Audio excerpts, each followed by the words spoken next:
Hello বন্ধুরা, আপনারা সবাই কেমন আছেন? আশা করি যে যেখানে আছেন ভালো আছেন। আজ আমি রান্না করেছি একটা মাছের ঝোল নতুন আলু দিয়ে, বড় মাছ দিয়ে।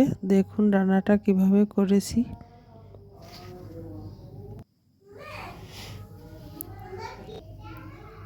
এই যে আমি আলুগুলো কেটে ধুয়ে রেডি করে নিয়েছি, মাছ ধুয়ে রেডি করে নিয়েছি, লবণ হলুদ মেখে এখন মাছগুলো সুন্দর করে ভেজে নেব। বাকি মশলাগুলো গুছিয়ে নিয়েছি। এখন দিয়ে দিলাম কড়াইতে সর্ষের তেল। তেলটা গরম হয়ে গেলে মাছটা খুব ভালোভাবে ভেজে নেব।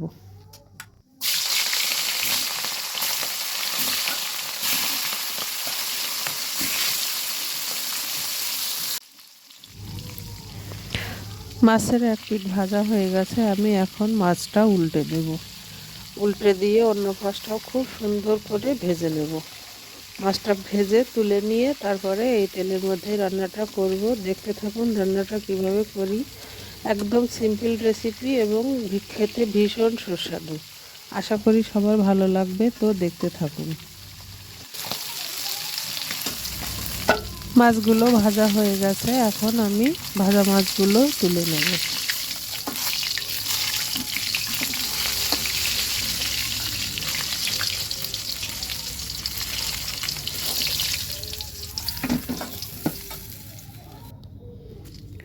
এখন দিয়ে দেবো ফোড়ন। আমি 3টে শুকনো লঙ্কা দিয়েছি আর কিছু গোটা জিরে দিয়ে আলুগুলো ছেড়ে দিয়েছি। এখন আলুগুলো খুব সুন্দর করে ভেজে নেব। আলুর সঙ্গে কাঁচা লঙ্কা চেরাও একসঙ্গে দিয়ে দিয়েছি, খুব ভালোভাবে ভেজে এখন দিয়ে দিচ্ছি লবণ। লবণ দিয়ে ভালোভাবে আলুগুলো নাড়াচাড়া করে লবণ মিশিয়ে দিয়ে তারপরে ঢাকা দিয়ে দেব। ঢাকা দিয়ে দিয়ে কিছুক্ষণ সময় আলুগুলো ভেজে নেব। একটু আলু ভাজা হয়ে গেলে তারপরে একে একে বাকি যে মশলাগুলো রেডি করে নিয়েছি সেই মশলাগুলো দিয়ে দেব। বন্ধুরা, আমার এই রান্না যদি আপনাদের ভালো লাগে তাহলে লাইক কমেন্ট শেয়ার করে আমার পাশে থাকবেন। আর ভালো লাগলে আপনারা ট্রাই করে দেখবেন আর আমাকে কমেন্ট করে জানাবেন কেমন লাগলো। পেজটা একটা ফলো দিয়ে দেবেন। এখন আমি বাকি রান্নাটা করি। এখন আলুটা অনেকটা ভাজা হয়ে গেছে, আমি দিয়ে দিলাম পেঁয়াজ, আদা আর জিরে একসঙ্গে বাটা। এবার দেব শুকনো লঙ্কার গুঁড়ো, হলুদ গুঁড়ো, জিরে গুঁড়ো, ধনে গুঁড়ো একসঙ্গে সব কিছু গুঁড়ো মশলাটা দিয়ে দিলাম। এখন খুব ভালোভাবে কষিয়ে নেব।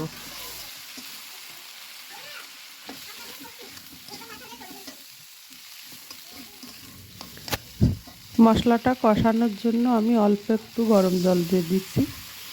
গরম জলটা দিয়ে মশলাটা খুব সুন্দরভাবে কষিয়ে নেব। এখন দিয়ে দিচ্ছি কেটে রাখা টমেটো। মশলার সঙ্গে একটু কষিয়ে তারপরে ঝোলের জল দিয়ে দেবো। স্বাদ মতো সামান্য চিনি, অল্প একটু চিনি দিয়েছি টক ঝাল ব্যালেন্স করার জন্য, টেস্টটা ভালো হবে। এখন দিয়ে দেবো ঝোলের জল। জলটা একটু বেশি করে দেবো, আমি পাতলা ঝোল করে রান্না করছি মাছের ঝোলটা। একটু বেশি করে ঝোল দিয়ে মাছগুলোও দিয়ে দেবো এখনই। যেহেতু জলটা ফোটানো, ওই জন্য সঙ্গে সঙ্গে ঝোলটা ফুটে উঠেছে। একসঙ্গে সমস্ত মাছ এবং আলু সুন্দরভাবে ফুটিয়ে নেব। মাছটা আগে থেকে দিলাম, একটু ভালো জাল হলে মাছটা টেস্ট হবে, মশলাগুলো সুন্দরভাবে মাছের মধ্যে ঢুকে যাবে। এখন দিয়ে দেবো গরম মশলা গুঁড়ো। গরম মশলা গুঁড়ো ছড়িয়ে দিয়ে একটুখানি ঝোল ফুটিয়ে নিয়েই তারপরে এর মধ্যে ধনেপাতাগুলো দিয়ে দেবো। ধনেপাতা কুচি আমি বটি দিয়ে কাটবো না, আমি হাত দিয়ে ছিঁড়ে বড় বড় টুকরো করে মাছের ঝোলের উপরে ছড়িয়ে দেব।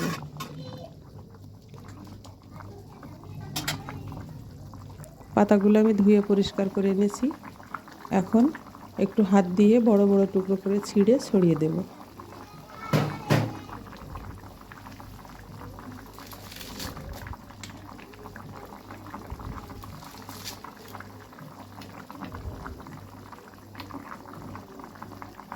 পাতাগুলো ছড়িয়ে দিয়ে আমি অল্প একটুখানি ফুটিয়েই মাছের ঝোলটা নামিয়ে নেব।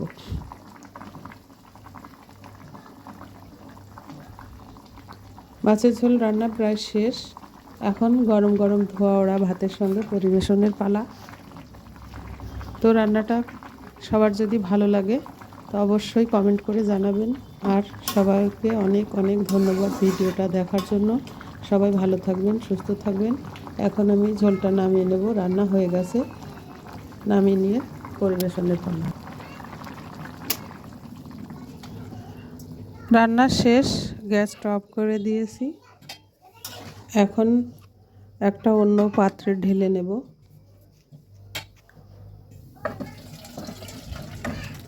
দেখুন একদম পাতলা ঝোল, কিন্তু এই ঝোলটা খেতে ভীষণ সুস্বাদু।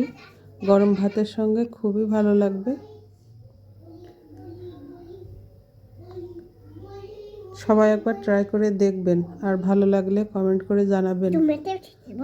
আপনাদের কমেন্টের অপেক্ষায় থাকলাম। সবাইকে অসংখ্য অসংখ্য ধন্যবাদ।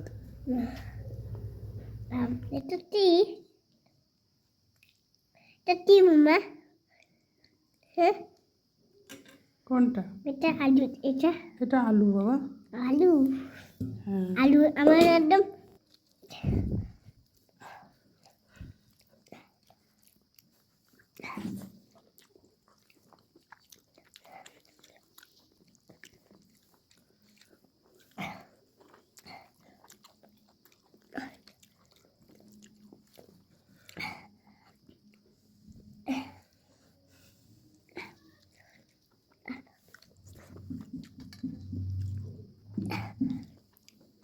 পরিপাটি।